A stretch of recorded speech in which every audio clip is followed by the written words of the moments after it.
Assalamualaikum warahmatullahi wabarakatuh.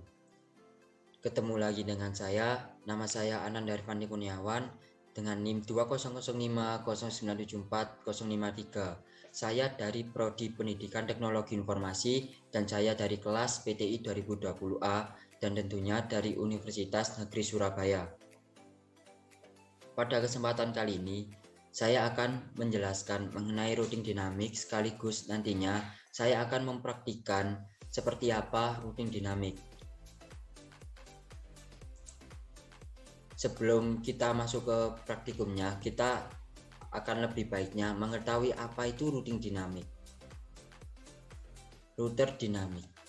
Router dinamik ini merupakan sebuah router yang memiliki dan membuat tabel router secara otomatis dengan mendengarkan lalu lintas jaringan dan juga dengan saling berhubungan antara router lainnya. Protokol routing mengatur router-router sehingga dapat berkomunikasi satu dengan yang lain dan saling memberikan informasi satu dengan yang lain, dapat mengubah isi forwarding tabel tergantung keadaan jaringannya.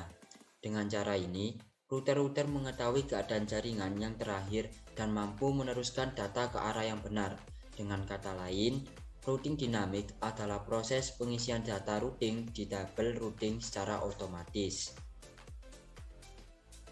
Ada sebuah kelebihan pada routing dinamik. Kelebihan yang pertama, hanya mengenalkan alamat network yang terhubung langsung dengan routernya. Yang kedua, tidak perlu mengetahui semua alamat network yang ada. Yang ketiga, bila terjadi penambahan suatu network baru, tidak perlu semua router mengkonfigurasi, hanya router-router yang berkaitan. Yang keempat, lebih mudah untuk mengatur network yang besar. Dan yang kelima, akan memilih jalur lain yang ada bila suatu jalur rusak, seperti itu. Kemudian kita akan lanjut ke praktikum routing dinamik. Ya baik, langsung kita mulai saja praktikumnya. Pertama-tama kita letakkan dua server. Kita ubah namanya menjadi server 1 dan server 2. Setelah itu kita letakkan 3 router. Diubah penamaan router 0 menjadi router 1, kemudian kita tambahkan hingga sampai router 3. Lalu kita tambahkan PC 1 dan PC 2 pada router 1. Kemudian kita tambahkan PC 3 pada router 2. Kemudian kita atur tata letaknya. Kemudian kita hubungkan PC dengan router dengan menggunakan kabel Cooper crossover.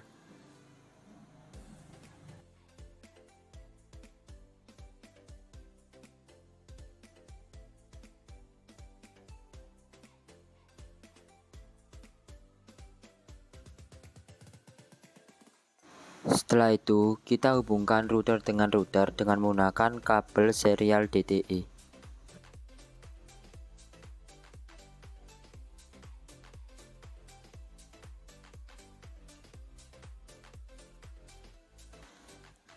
Kemudian, kita hubungkan router dengan server menggunakan kabel Cooper crossover.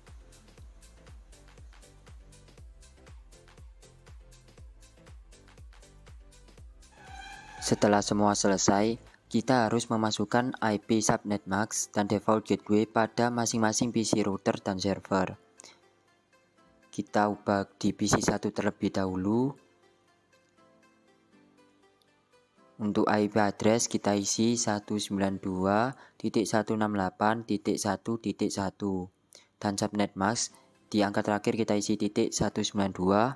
Kemudian default gateway kita isi 192.168.1.62. Dan jika sudah, kita close.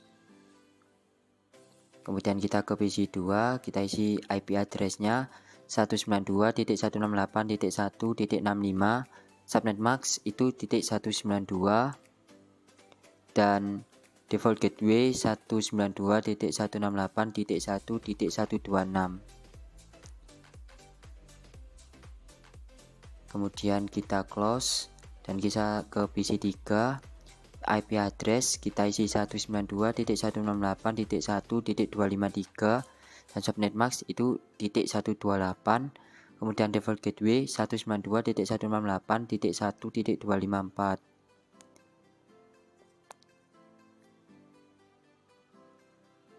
Kemudian kita atur untuk IP subnet mask dan default gateway dari server 1.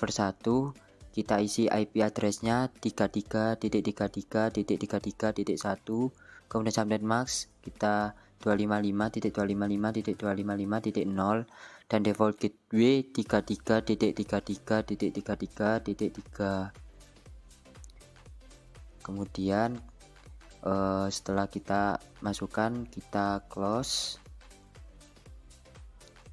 lalu kita ubah di server 2. IP addressnya kita isi 43.43.43.1, subnet max 255.255.255.0 dan default gateway kita isi 43.43.43.3 seperti ini. Kemudian kita close. Server sudah diatur untuk IP, subnet mask dan default gateway-nya. Sekarang beralih ke router. Kita router 1, kita masuk ke fast internet 0. Untuk IP-nya kita isi 192.168.1.62 dan subnet mask .192, dan jangan lupa untuk klik on pada port status. Kemudian beralih ke fast internet 1. Untuk IP-nya kita masukkan 192.168.1.126, kemudian subnet max kita isi dan biarkan seperti ini. Kemudian klik on pada port status. Kita beralih ke serial 2. IP addressnya kita isi 12.12.12.1 dan subnet max ini kita isi 255.255.255.0. Kembali lagi, jangan lupa untuk centang port status untuk on. Kemudian di serial 3 IP addressnya kita isi 13.13.13.1. Kemudian subnet max kita samakan seperti tadi, dan jangan lupa untuk centang port statusnya kita on kan. Setelah itu kita close ke router 2. Kita fast internet 0-nya isinya itu IP 192.168.1.254. Kemudian untuk subnet max kita samakan dan klik on pada port status. Kemudian beralih ke serial 2. Untuk IP-nya kita isi 12.12.12.2. Kemudian subnet max ini kita samakan seperti tadi. Kemudian jangan lupa untuk klik on pada port status.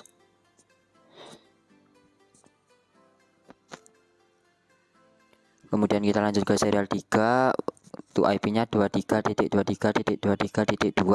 Kemudian subnet max-nya masih sama seperti tadi. Kemudian kita klik on pada port status dan kita close. Kita lanjut ke router 3, ke config, lalu fast internet 0. IP-nya kita masukkan 33.33.33.3. Kemudian subnet max-nya kita samakan seperti sebelumnya. Kemudian centang port status on-nya.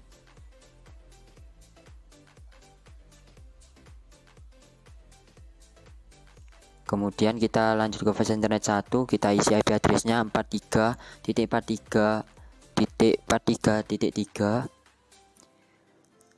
Kemudian subnet max-nya kita samakan 255.255.255.0. Kemudian kita klik on pada port statusnya. Kemudian beralih ke serial 2. Untuk serial 2 ini kita masukkan 23.255.255.0 23.23.3 pada IP address, kemudian subnet mask kita samakan seperti sebelumnya. Dan jangan lupa untuk klik on pada port status. Kemudian lanjut ke serial 3, kita masukkan IP-nya 13.13.13.3, lalu subnet mask-nya kita samakan. Dan jangan lupa untuk mencetak port status, kita on-kan. Setelah itu kita close. Setelah semua tersambung, kita kembali ke router 1 dan nantinya kita akan menyeting RTP-nya. Kemudian network ini kita isi 12.12.12.0, kemudian add, akan muncul otomatis seperti ini. Kemudian kita tambahkan lagi 13.13.13.0, kemudian kita add, akan muncul otomatis seperti ini. Lalu kita tambahkan lagi 192.168.1.64, kemudian kita add, akan muncul otomatis seperti ini. Lalu kita close, kita ke router 2, kita setting RTP-nya, kita masukkan 12.12.12.0, kita add, kemudian kita masukkan lagi 23.23.23.0, kemudian kita add dan kita masukkan lagi 192.168.1.254, kita add.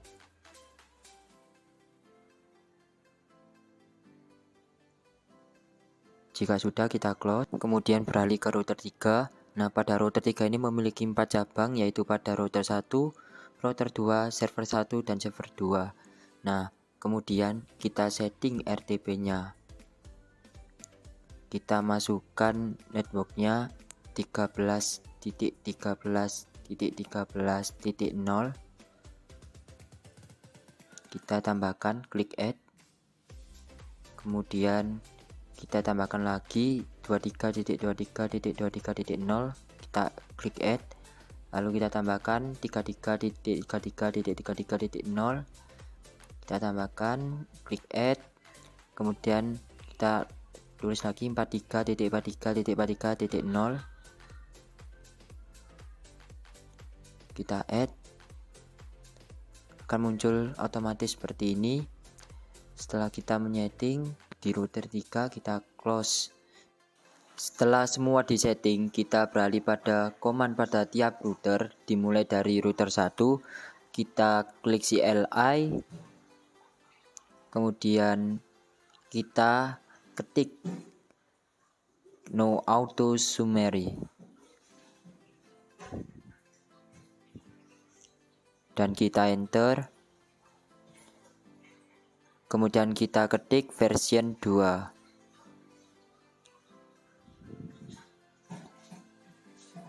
Kita enter lalu close. Kemudian kita beralih ke router 2. Kita masuk ke CLI, kita ketik lagi no auto summary.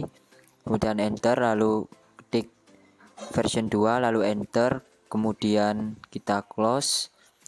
Sama seperti tadi. Di router 3 kita ketik no auto summary. Kemudian di enter lalu ketik version 2, di enter lalu close. Setelah itu kita mencet router lagi, kita ke router 1, lalu ke config dan ke bagian setting, kita save,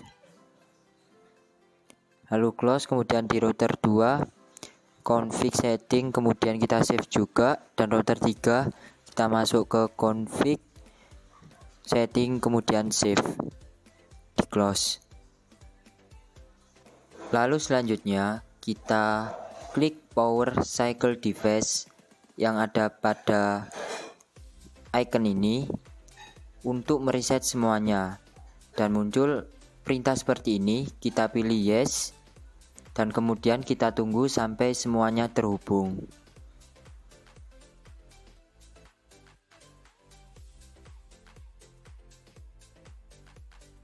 Setelah semuanya terhubung, kita cek IP router dari masing-masing router. Kita mulai dari router 1.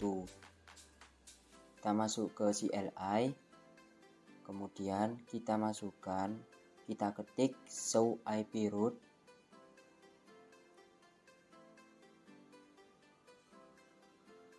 Dan kemudian akan muncul seperti ini. Nah, yang kita cari di sini ialah pada bagian R untuk menandakan command route tadi.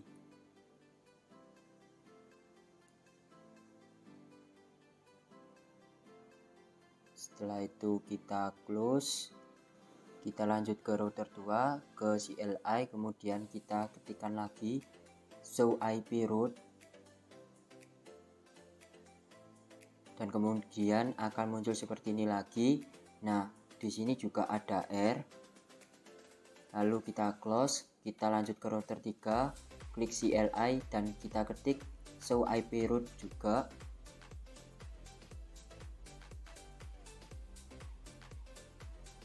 Akan muncul seperti ini. Nah, di sini juga ada R.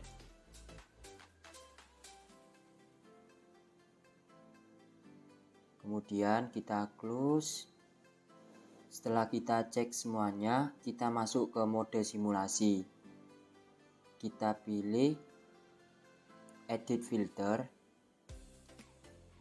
Lalu pada IPv4 kita pastikan bahwasannya hanya ICMP yang tercentang. Langsung saja kita coba untuk mengirimkan simple PDU dari PC1 ke PC2. Kita jalankan.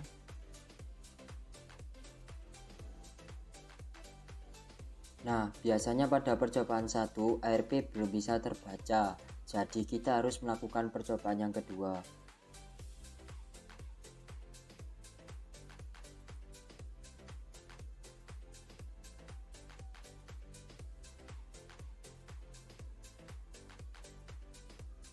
Pada percobaan kedua berhasil mengirimkan dari PC1 ke PC2.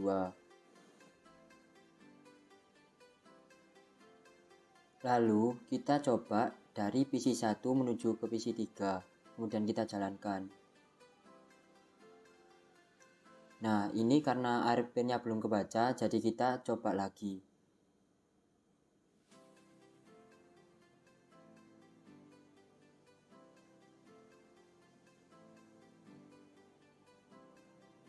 Baik, pengiriman pesan dari PC1 ke PC3 berhasil dilakukan. Selanjutnya kita coba dari PC1 menuju server 1. Nah, ini karena ARP-nya belum kebaca, jadi kita coba sekali lagi.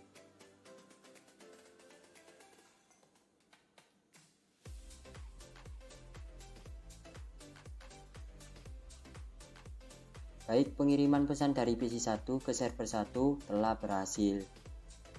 Selanjutnya, kita coba dari PC1 ke server 2.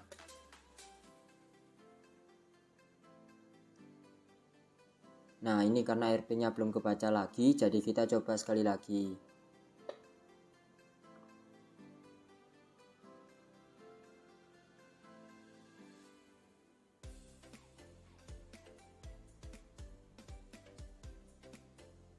Baik, pengiriman pesan dari PC1 ke server 2 telah berhasil.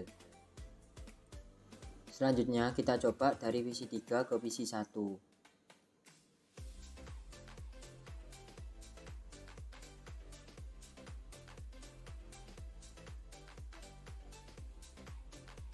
Baik, pengiriman pesan dari PC3 ke PC1 telah berhasil.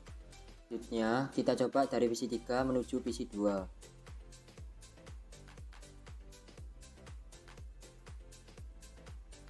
Baik, pengiriman PC3 ke PC2 telah berhasil. Selanjutnya kita coba dari PC3 ke server 1.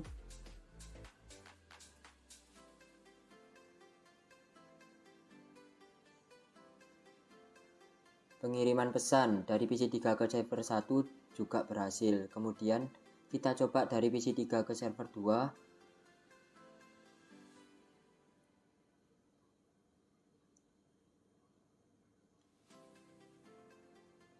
Pengiriman pesan dari PC3 ke server 2 telah berhasil.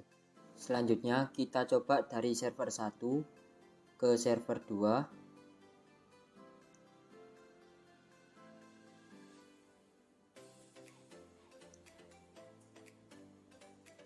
Pengiriman pesan dari server 1 ke server 2 telah berhasil. Kita coba server 1 ke PC 1.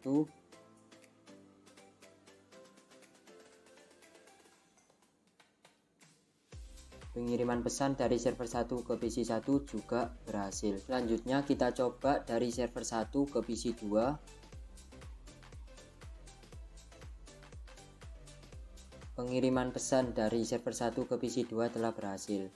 Kita coba lagi server 1 ke PC 3.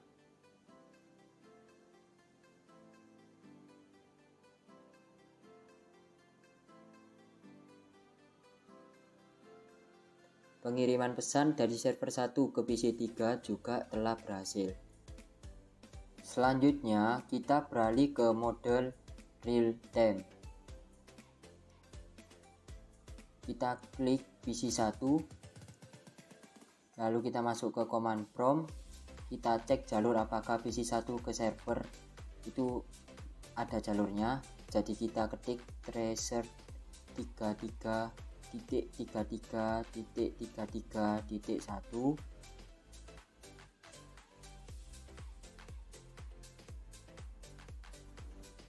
Nah, ini menunjukkan bahwasannya ini merupakan jalur atau rute apabila PC 1 mengirimkan pesan ke server 1.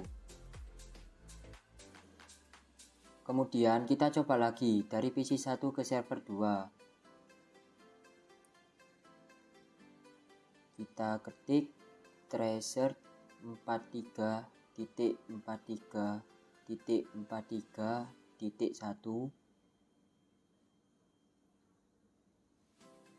Nah, akan muncul seperti ini. Ini merupakan jalur atau rute apabila PC 1 mengirimkan pesan ke server 2. Dan yang terakhir, kita coba lagi dari PC 1 menuju ke PC 3.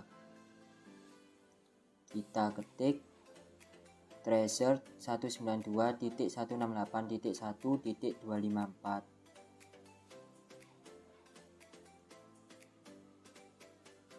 Nah, akan muncul seperti ini juga.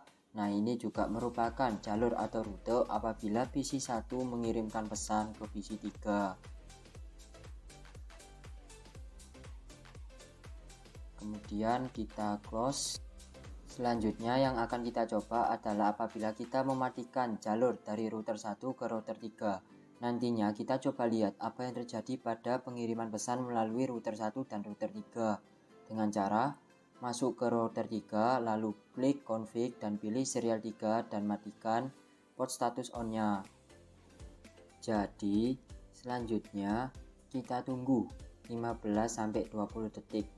Oleh karena itu, nanti setelah kita tunggu, maka pengiriman pesan yang melalui antara router 1 dan router 3 akan otomatis.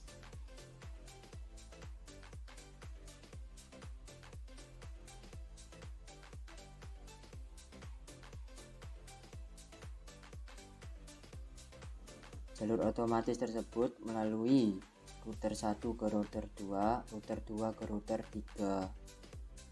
Dan kemudian dikirimkan pesannya, dan kita coba pada model simulasi. Kita coba mengirimkan pesan Simple PDU dari PC 1 ke server 1. Kita jalankan. Ini terlihat bahwasannya PC 1 menuju router 1, lalu router 1 ke router 2, router 2 ke router 3, router 3 ke server 1. Dan proses kembaliannya melalui router 3 ke router 2, router 2 ke router 1, dan kembali ke PC 1. Nah, jadi karena kita menggunakan routing dinamik, apabila salah satu jalur terputus, maka pesan akan dikirimkan pada jalur yang lain.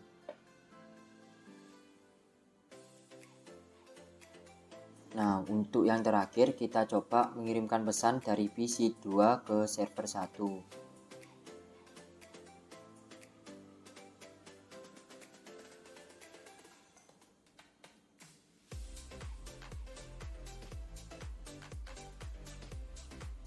Nah, pengiriman dari PC 2 ke server 1 telah berhasil dilakukan. Ya, itu saja mengenai sedikit pembahasan routing dinamik dan praktikum routing dinamik.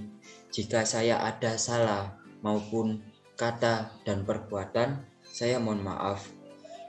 Selebihnya, terima kasih telah menonton dan telah menyimak. Sekian dari saya. Wassalamualaikum warahmatullahi wabarakatuh.